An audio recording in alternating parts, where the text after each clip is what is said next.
Have you noticed how your mind refuses to go quiet, even when your body is exhausted, even when the room is dark and the world has finally gone still around you?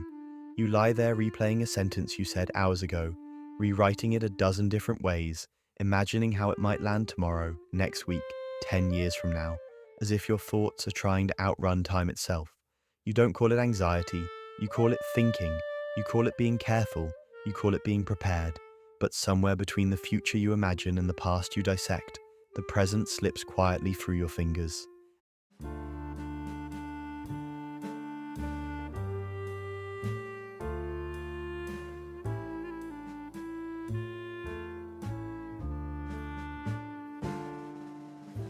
As a child, you might have stared at the ceiling with wide eyes after everyone else was asleep, listening for sounds that told you whether the world was safe. As an adult, you now scroll through conversations in your head with the same vigilance, searching for threats that no one else seems to see. The body may grow taller, the voice may grow steadier, but the watchful part of you never truly clocks out. Neuroscience calls it hypervigilance, the nervous system stuck in a permanent state of scanning, the amygdala whispering that rest is risky. Philosophy might call it the burden of endless awareness. You simply call it your mind. You wear your overthinking like a mask of intelligence. People admire how deeply you reflect, how carefully you choose your words, how you never rush a decision. They don't see the shadow beneath that mask, the invisible fatigue of never being fully at ease. They don't feel the quiet panic that rises when silence stretches too long, or the ache in your chest when uncertainty appears. You analyze because somewhere along the way, your mind learned that thinking was safer than feeling, that if you stayed ahead of every possible outcome, you might finally outrun disappointment. In relationships, you scan for shifts in tone the way others scan for weather. A delayed reply becomes a storm cloud. A short sentence becomes a hidden verdict. You tell yourself you're being reasonable, but deep down you feel the old loneliness stirring, the ancient fear that something important is always about to be taken from you. Psychologists speak of attachment patterns formed in early life, how the brain wires itself around reliability or the lack of it, how love shaped by inconsistency teaches the nervous system to stay alert. What you feel as overthinking is often a nervous system that never learned what safety feels like. Your mind becomes a garden without water, endlessly cultivated but never truly rested. You prune every thought, trying to control its growth, but the soil is dry with unspoken fear. The monster within you doesn't roar, it calculates. It disguises itself as logic, as foresight, as responsibility, while quietly feeding on your peace. And yet, even now, part of you senses that this relentless thinking did not begin in adulthood, did not originate in choice, but in something far earlier, far more tender, when vigilance first felt like the only way to survive. Have you ever wondered why your mind learned to stay awake long before your body understood how to rest? Long before overthinking had a name, it was already practicing inside you as a child, quietly, nervously, with eyes that learned to read rooms the way other children learn to read books. You didn't wait to be told how someone felt. You watched their eyebrows, the silence between their words, the way doors closed, the way footsteps sounded in the hallway. You became fluent in atmosphere before you were fluent in language, and that fluency felt like survival. Maybe the adults around you were unpredictable, loving one moment and distant the next. Maybe anger arrived without warning, or affection came with conditions. Maybe no one exploded at all, and that was the danger. That quiet instability where nothing was overtly wrong, but nothing ever felt fully safe. So you adapted. The nervous system shaped itself around anticipation. Neuroscience calls it pattern detection. Attachment theory calls it anxious attunement. You simply learned that if you thought fast enough, watched closely enough, stayed mentally ahead of the room, you might prevent the next emotional collapse before it happened. There was a small version of you who grew older too quickly. While others were playing, you were listening. While others were dreaming, you were calculating. You learned to swallow questions because questions might provoke disappointment. You learned to hide needs because needs might overwhelm someone already barely holding together. The child in you wore a careful mask, polite, observant, mature beyond their years, while a quiet shadow collected everything you were not allowed to say. In the absence of consistent comfort, your mind became your companion. Thinking became the way you self-soothed. You replayed moments not because you loved suffering, but because repetition created an illusion of control. Studies show that a child exposed to emotional unpredictability often develops heightened activity in the brain's threat circuits, wiring vigilance directly into identity. Your brain did not become anxious by accident. It became loyal to danger because danger felt familiar, and yet no one ever told you that the strategy meant to protect you would follow you forever, that the same hyper-awareness that once kept you safe in childhood would later keep you trapped in adulthood, that the child who learned to scan for storms in every cloud would grow into an adult who cannot enjoy clear skies without waiting for thunder. What once was intelligence shaped by survival slowly becomes a prison shaped by memory. You may no longer live in that house, but your thoughts still do. You may no longer be that child, but that child still speaks in your inner dialogue, warning, preparing, bracing. The tragic irony is that the very skill that saved you back then is the same force that now refuses to let you rest. And as you carry this vigilant child into adulthood, what once felt like protection begins to harden into paralysis, shaping the mask you will soon wear in the world beyond childhood. Have you ever noticed how calm you appear on the outside while your mind is collapsing inward at full speed? You speak slowly, listen carefully, choose your words as if placing fragile glass on a shelf, and people tell you that you are grounded, self-aware, emotionally intelligent. They admire your restraint, they trust your judgment, they say you seem unshakable, but beneath that still surface, a storm never stops moving. Every silence is interpreted, every decision is weighed 100 times, every emotional risk is calculated like it could cost you everything. In conversation, you pause before you speak, not because you lack thoughts, but because too many arrive at once. You replay a message before sending it, imagining 10 different reactions that have not yet happened.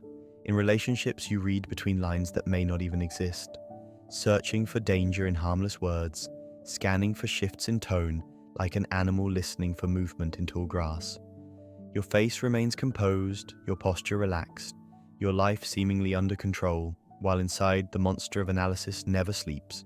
You wear composure as a mask and exhaustion as a secret. There is a strange loneliness in being the one who always seems fine. You become the responsible one, the reliable one, the one who thinks ahead while others act freely. And slowly, invisibly, people begin to rely on your steadiness while never seeing the cost of it. You become the emotional anchor in rooms where no one asks how heavy the anchor feels. Psychology calls this high-functioning anxiety, a nervous system that performs beautifully while suffering silently. You call it just being the way you are. In love, you hesitate while others leap. You measure instead of surrender. You think this protects you from heartbreak, but it often protects you from intimacy too. You are present but guarded, affectionate but braced. Your shadow lives in the pauses between your words, in the unsent messages, in the moments you almost say what you feel, but calculate that silence is safer. The child who once learned that safety required vigilance now runs your adult relationships with invisible authority. Your life becomes a garden without water, beautiful on the surface, carefully maintained, but quietly drying from the inside out. You prune your emotions to keep them manageable. You monitor your thoughts to keep them acceptable. You call this maturity, but beneath the mask of control, resentment begins to grow. Resentment toward a world that seems to move effortlessly, while you must think your way through every breath. What you do not yet realize is that this pattern is not random. It is not simply personality. It is a nervous system trained by experience, shaped by memory, wired by survival. The storm behind your calm face is not chaos. It is design. And soon as the science begins to speak, you will see that your overthinking is not just a habit of the mind, but a reflex written deep into the brain itself. Have you ever wondered why your thoughts feel so alive at night?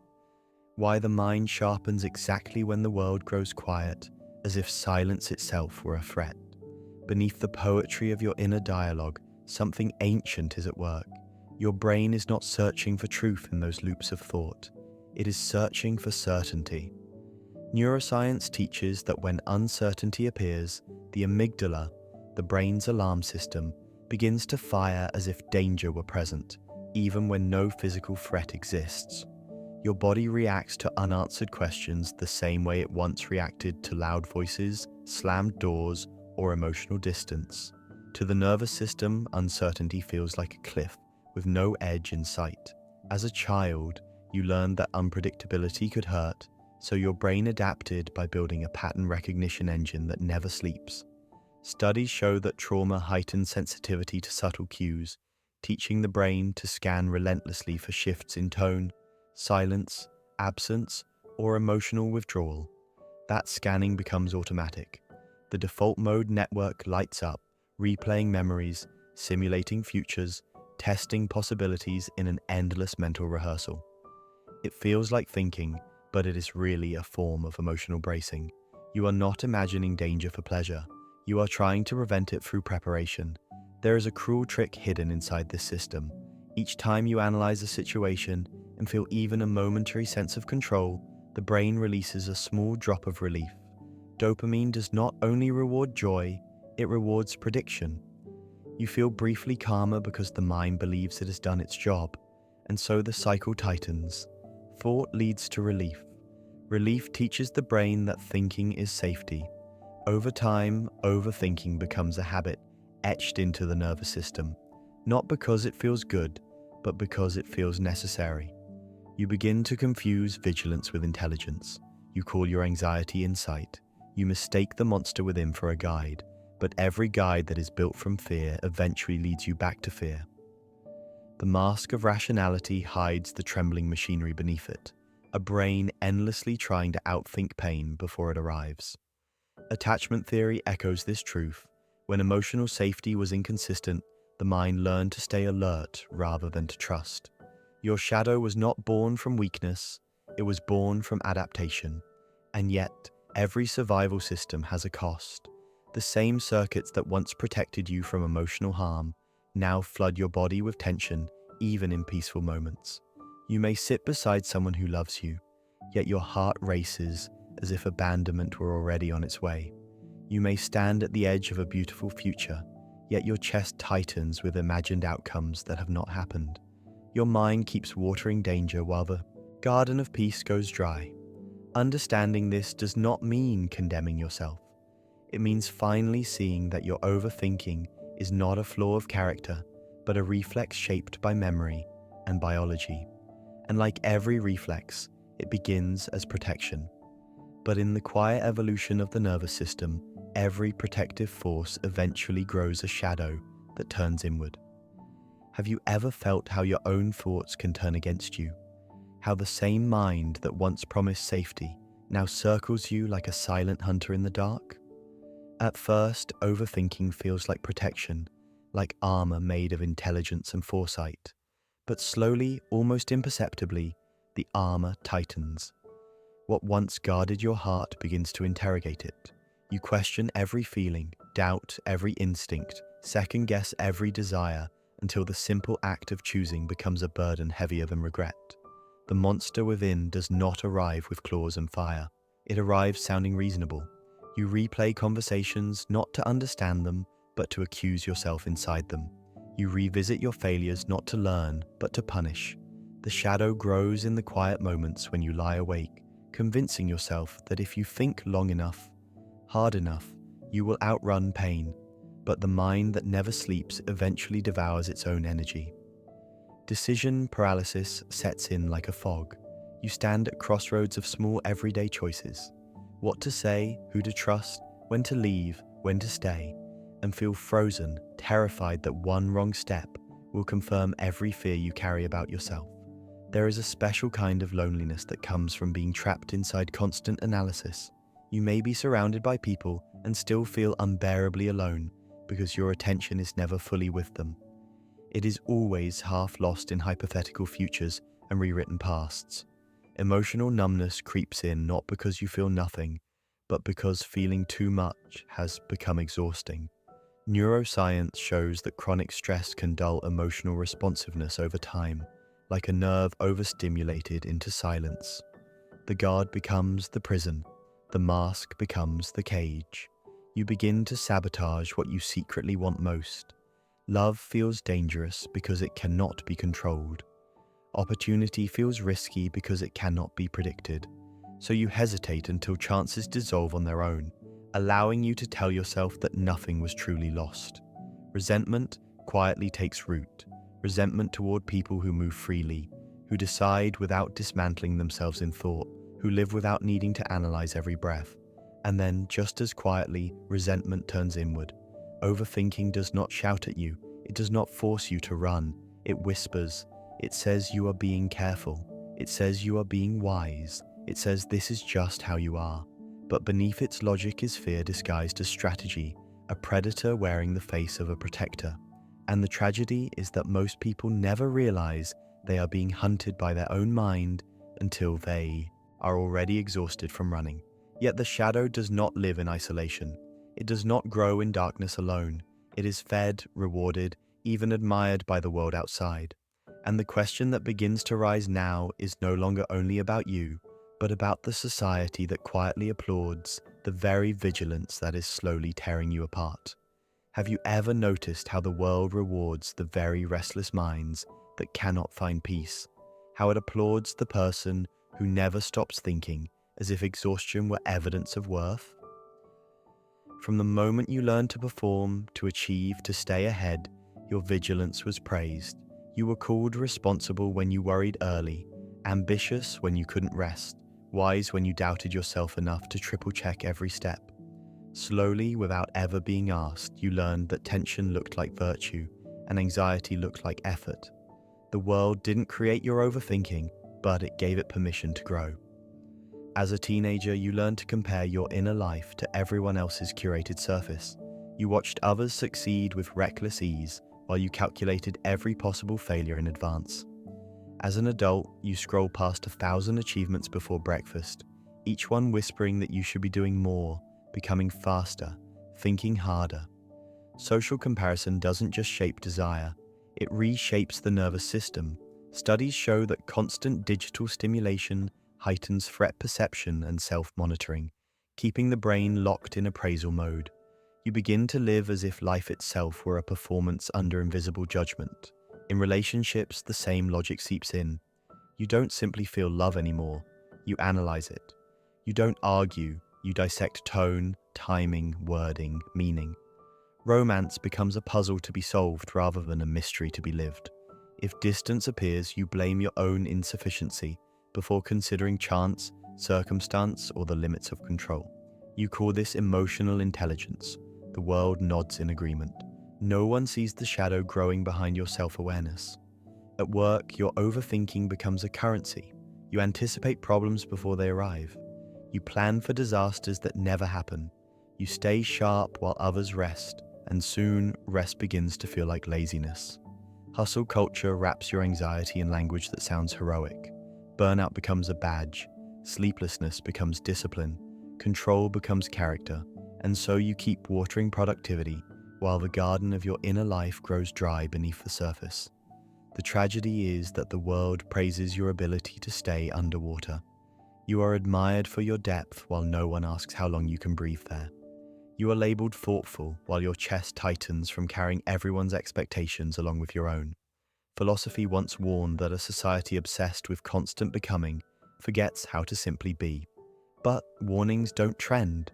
Performance does, and so you continue mistaking vigilance for virtue, mistaking pressure for purpose, mistaking your mask for your face.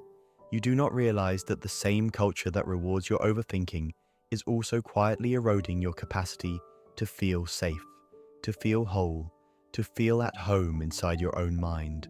The applause is loud enough to drown out your exhaustion, until one day, in the silence after striving, the body finally speaks the cost that the world never wanted to hear.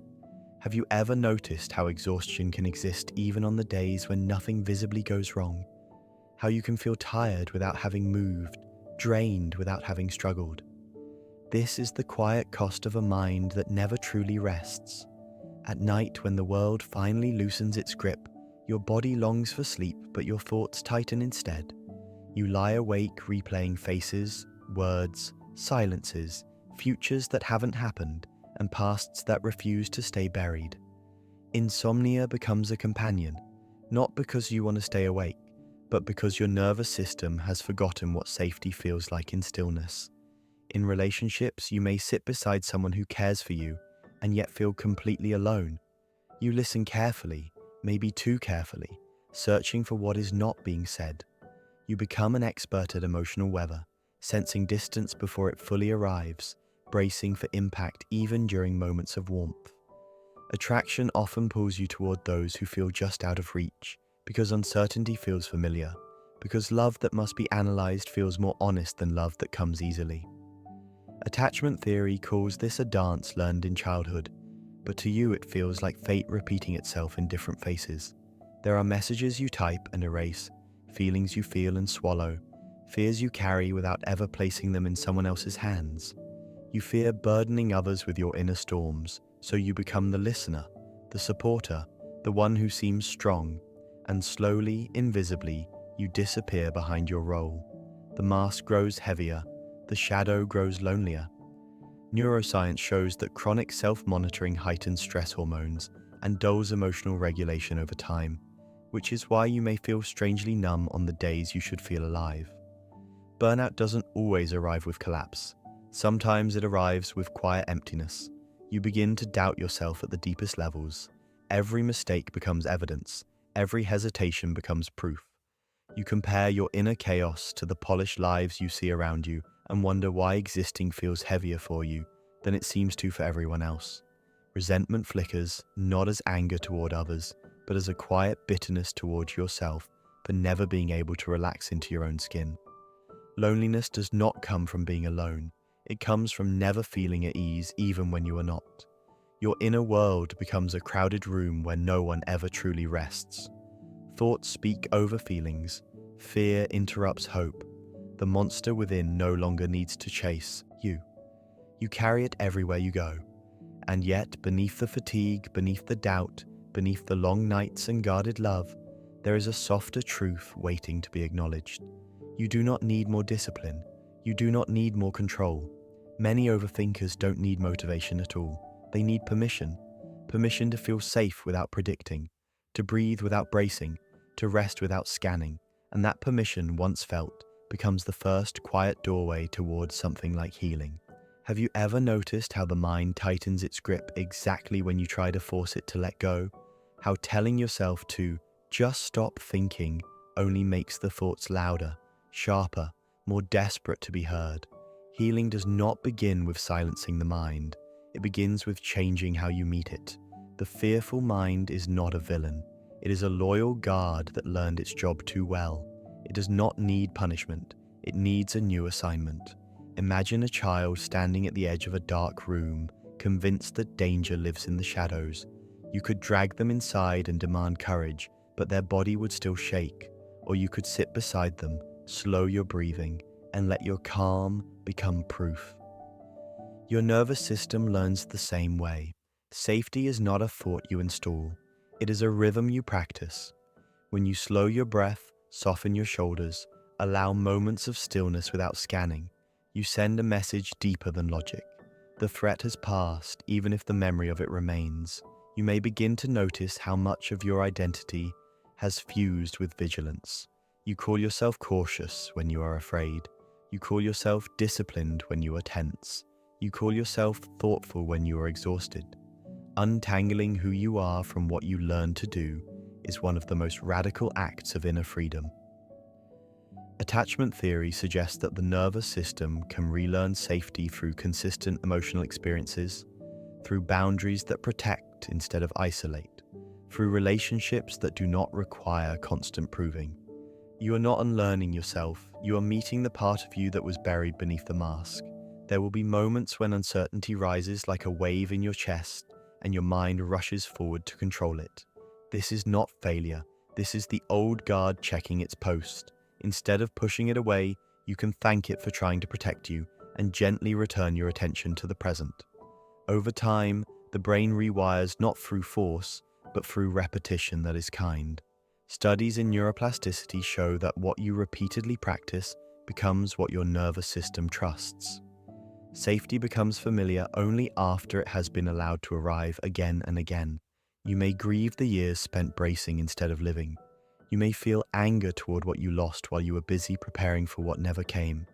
Let that grief pass through you. It is not weakness.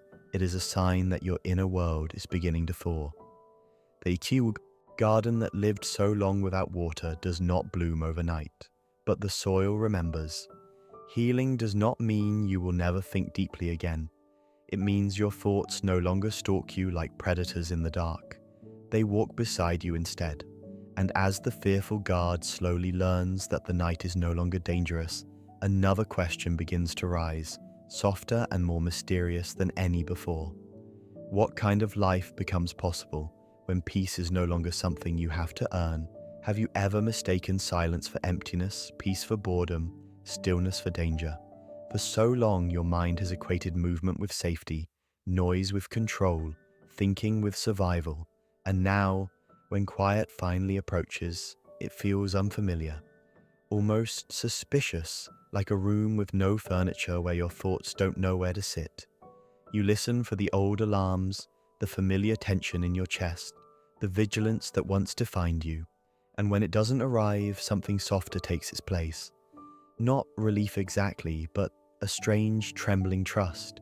You were never broken for thinking deeply. You were never weak for trying to predict what might hurt you. Overthinking was not intelligence gone wrong. It was fear that learned too much responsibility too early. A child once stood inside you, convinced that if they paid enough attention, if they stayed awake long enough, if they anticipated every storm, they could finally keep the world from collapsing. That child grew into you, and for a long time, that vigilance worked, until one day it didn't. The quiet mind is not the absence of thought. It is the absence of constant bracing. It is the moment when the monster within no longer needs to patrol every shadow. It is the mask finally being set down, not because you're tired of wearing it, but because you no longer need it to survive. Trust does not arrive as a dramatic victory. It arrives like soft light through a window you forgot was there. You may still think deeply. You may still feel intensely. But now those thoughts no longer hunt you.